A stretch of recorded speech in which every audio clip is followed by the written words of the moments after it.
The OSI teaches that everything in the universe happens according to the grand plan. But the stranger that arrived in Halcyon was an unplanned variable. From the moment he landed in Emerald Vale, his actions altered the course of history.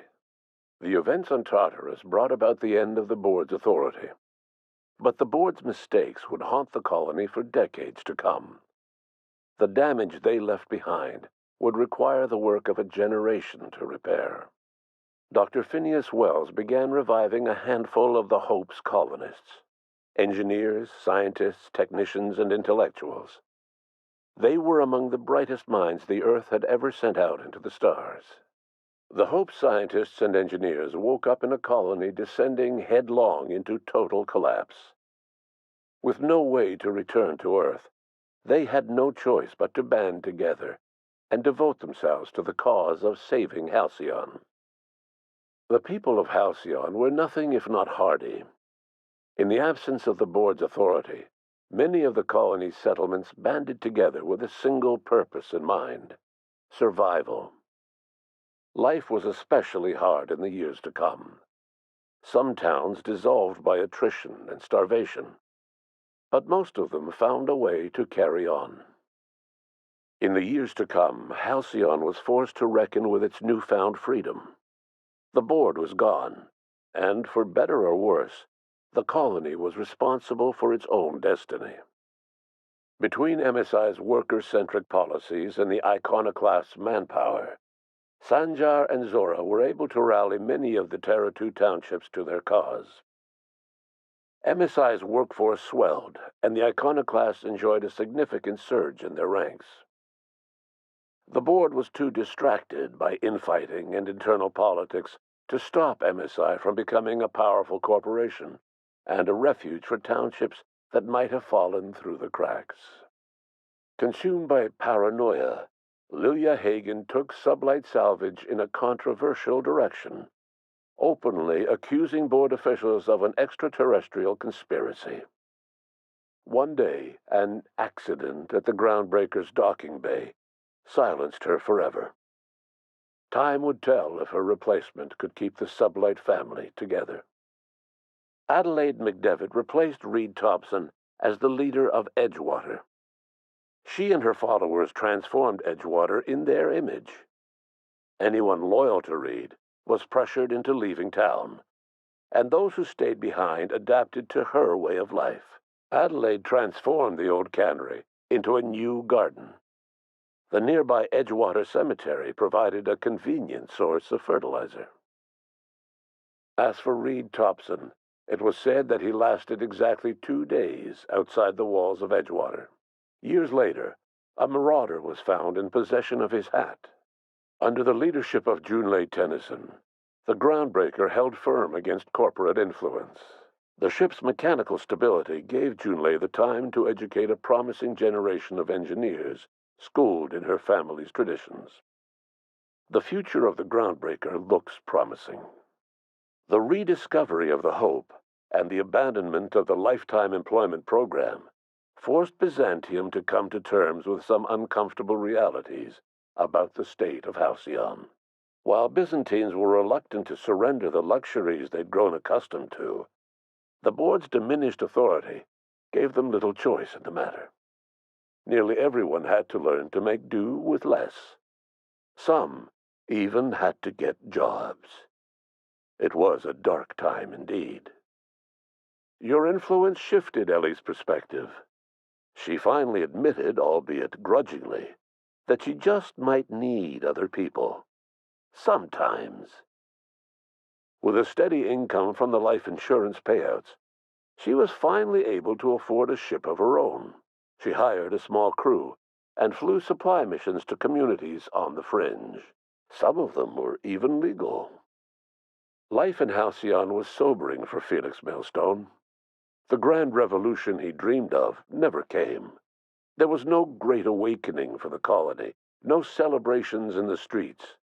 There was only the hard, desperate work of trying to repair a broken colony.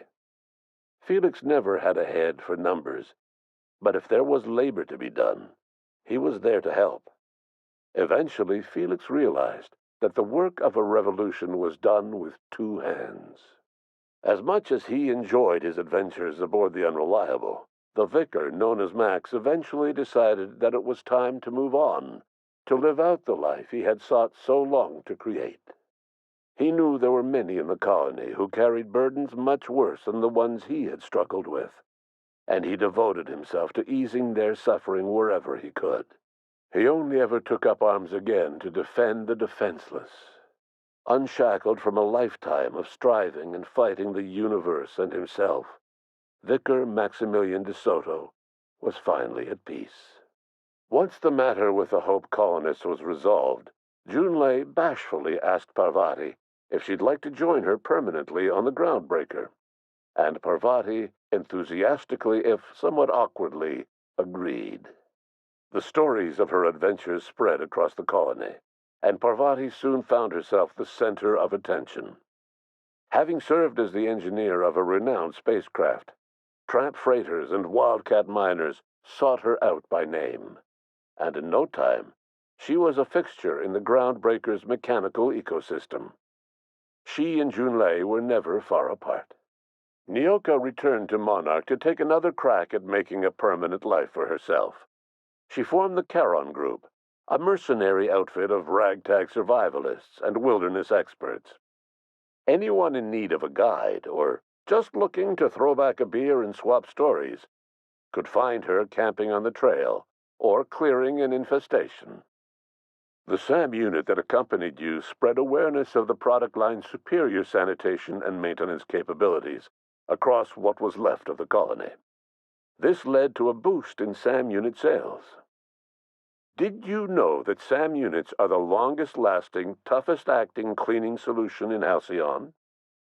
Minister Clark was released from house arrest, and his contact with you gave him a sense of renewed purpose and vigor.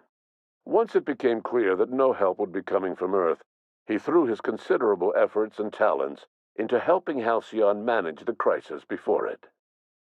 It was widely suspected that Sophia Akande was the true power behind Chairman Rockwell. However, after the riots on Tartarus, she was never again seen in the colony. Various theories circulated as to her fate. Some believed she boarded an interstellar ship capable of journeying to a distant colony. Others believed she died trying to escape Tartarus. Some few suggest she fled to Monarch, where she continued to live among a small band of loyalists. There is another theory, which suggests that Sophia's encounter with you changed her, and she deliberately retreated from public view, but continued supporting the colony in secret. When Dr. Wells began reviving the Hope's colonists, he found himself with a sudden windfall of additional supplies and resources, courtesy of an anonymous donor. If Wells knew who his supplier was, he never told a soul. Chairman Rockwell served as the public face for the changes in Halcyon to come. Whenever you needed strings pulled or a voice to sell a policy change, Rockwell was only too happy to oblige. As for Dr. Phineas Wells, he spent his remaining years in his orbital lab.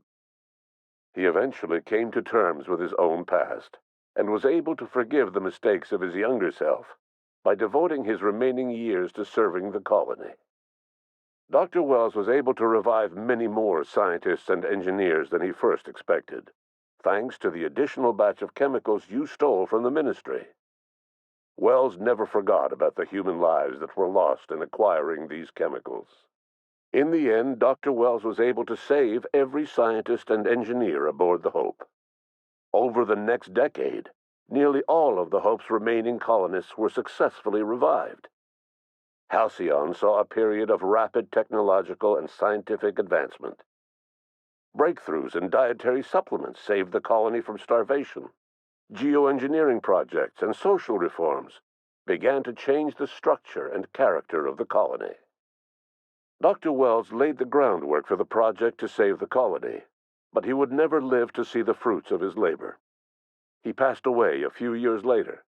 His work was carried on by the scientists and engineers he revived. Today, Halcyon has stabilized.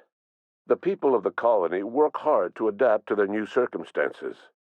Nearby colonies send aid and supplies. Life will never be easy in Halcyon, but for the first time in its history, there exists a sense of real, genuine hope about the future. And what about you, the unplanned variable in the history of Halcyon? You brought an end to the chaos on Tartarus, and made Chairman Rockwell your own puppet, a role he was all too eager to play. The colony never realized you were the true power behind the new administration. By acting vicariously through agents and third parties, you controlled Halcyon from the shadows.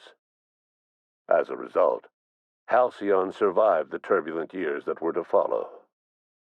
No one knows what's happened to Earth, and no one knows what the future has in store for Halcyon.